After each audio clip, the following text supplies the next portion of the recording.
Hi, I hope you guys are keeping well. So, this is in continuation with the chapter that we started yesterday, a Resolute composer, which is on page number 114. And today we are on page number 116. This is the concluding part.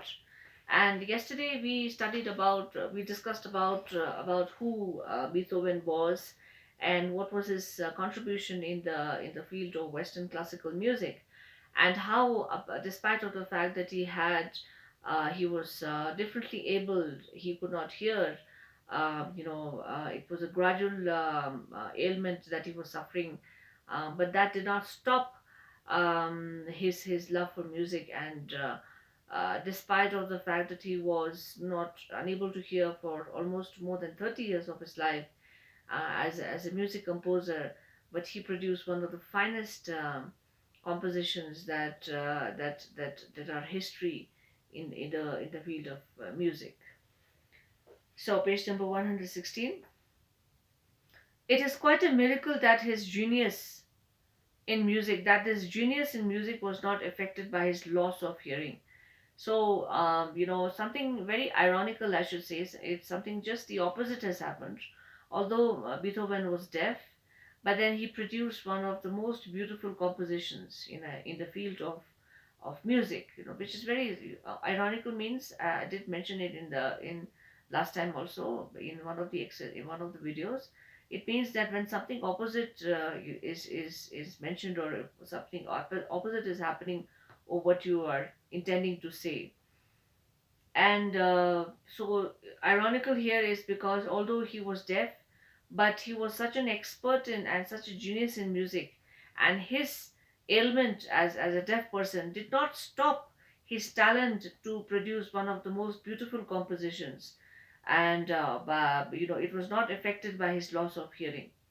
Beethoven believed in the power of music, and he believed that music is one of the strongest has one of the strongest powers.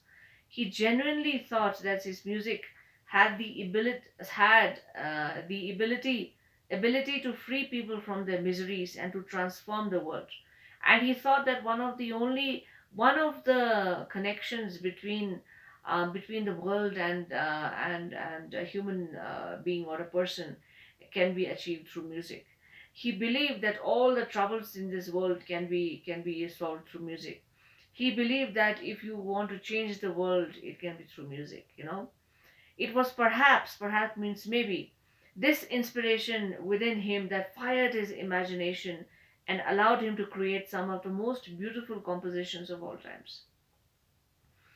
Um, it is this inspiration, basically, when you're looking at Beethoven, he did not have many things to get inspired from. If you are just talking about in a normal man's language, or in simple language, people usually do get discouraged or dejected very easily. If let's say, for example, if I'm talking about myself, and if I'm sick for, let's say, 10 days, it will definitely affect me in a very negative way, psychologically, emotionally. I'll feel that I'm left out. I'll feel that I'm just left behind because I was not doing things that I'm supposed to do. And but in the case of Beethoven, it was a temporary, not a temporary, but a permanent ailment. There was no fix, no cure, no treatment. Although he tried a lot, he took advice from so many doctors, but unfortunately, during that time, there was no doctor, no treatment for this ailment. But that did not stop him from producing. He just did not sit and sulk, and he did not just become negative, and he said, "Oh, let me just leave everything. I have no life, and because I can't hear what I have made. So what is the point of making music?" He did not say that. He started inspiring himself from the same troubles and same miseries, and he produced one of the most beautiful compositions in the music field, in the field of Western classical music. So this is a story, a small extract. Extract means a small portion introduction about Beethoven.